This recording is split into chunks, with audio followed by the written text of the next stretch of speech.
We now know a lot about absolute value functions. We know how to write absolute value function rules from graphs and tables. And we also know how to evaluate absolute value expressions and functions, as well as how to solve absolute value equations. Let's put all of that together. In our first example, we're given an absolute value graph. We write a function rule, and then we answer a question using function notation about that graph.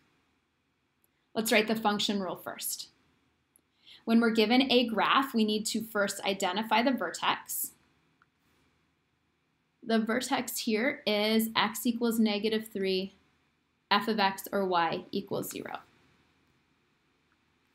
We also need to find the slope of the right branch. The slope of the right branch is when x goes up by 1, y or f of x also goes up by 1. X goes up by 1, y, f of x goes up by 1. That means my right branch slope is 1. A is 1. So here is the form of my absolute value function rule. Since my vertex is -3, 0, I'm going to have 1, invisible 1, x minus -3, that will become +3, plus k, where k is 0. So I could write, this would not be wrong, 1, that's a 1, I guess I'll write it like that, 1, absolute value of x minus -3 plus 0. But I'm going to write this in a much more sophisticated, pretty way. F of x equals invisible coefficient of 1, absolute value of x minus -3, x plus 3, with that plus 0 for my k, my y-coordinate of my vertex being invisible. Let's go ahead and check that function rule by using our knowledge of transformations. So f of x equal to the absolute value of x plus 3 should be shifted 3 units to the left as compared to the absolute value parent function. Looking at our graph, that is in fact what is happening. The parent function is shifted 3 units to the left.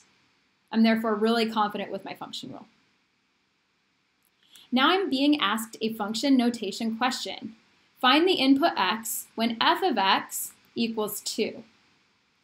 F of x equals 2. I'm going to replace that f of x in my function rule with the value 2. Instead of writing 2 equals the absolute value of x plus 3, I'm going to write it like this. Absolute value of x plus 3 equals 2. Although the other way is totally fine. This just looks more like the equations we've been solving. When we're solving this equation, we have 2 different equations that we need to solve. We know that what's inside the absolute value bars either equals 2 or positive 2. That gives us our 2 equations. X plus 3 either equals 2, or what's inside those bars, x plus 3 equals -2. We have 2 different equations to solve. Solving the first equation using inverse operations, I subtract 3 from both sides. X plus 3 minus 3 is just x, equals 2 minus 3 is -1. There's my first solution to this equation. My first value of x that makes this equation true is -1.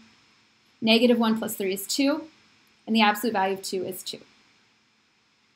Solving the second equation, x plus 3 equals -2, I'm subtracting 3 from both sides. X equals -2 minus 3, which is -5. There are 2 solutions to this equation, meaning 2 different inputs give me an output of 2. F of -1, input of -1 gives me an output of 2. F of -5 also gives me an output of 2. What points on the graph did we just find? Well, there's another way to write this function notation relationship. I could write this as an ordered pair. This is telling me that an input of -1, x equal to -1, gives me an output, f of x value of 2. Input of -5, x equal to -5, gives me an output, f of x equal to 2. This is super cool. Let's look at these points that do in fact exist on the graph. When x is -1, my output, my y value, my f of x value is 2. with an input of -5, my output is 2. So when we know the input-output relationship for the function, we know a point or more than one point on the graph.